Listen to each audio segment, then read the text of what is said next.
Bonjour. Du passé, faisons table rase. Vous connaissez certainement cette citation.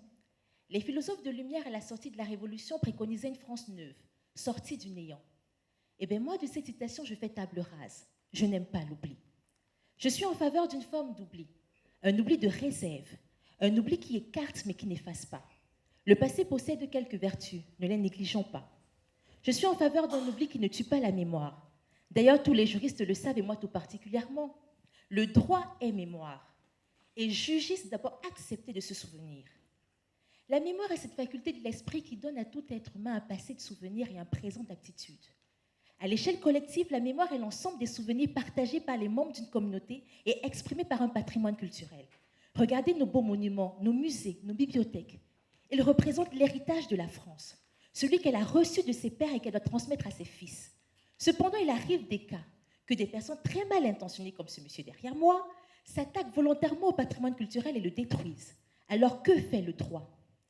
Depuis plus d'un siècle, l'UNESCO a mis en place plusieurs conventions internationales qui interdisent la destruction du patrimoine culturel. Cependant, ces conventions ne mettent pas suffisamment l'accent sur l'impact que de telles destructions peuvent avoir sur une communauté. Objet inanimé, avez-vous donc une âme, s'écria le poète Lamartine. Ces biens culturels représentent l'identité d'une communauté et leurs destructions ne sont pas de simples actes de vandalisme. Il a fallu attendre les années 90 pour qu'un procureur du tribunal pénal de l'ex-Yougoslavie consacre sous le terme de mémoricide toute destruction du patrimoine culturel faite dans l'intention d'atteindre une identité collective. Le mémoricide est donc le sujet de ma thèse. Il n'est défini dans aucune convention internationale, ni dictionnaire juridique.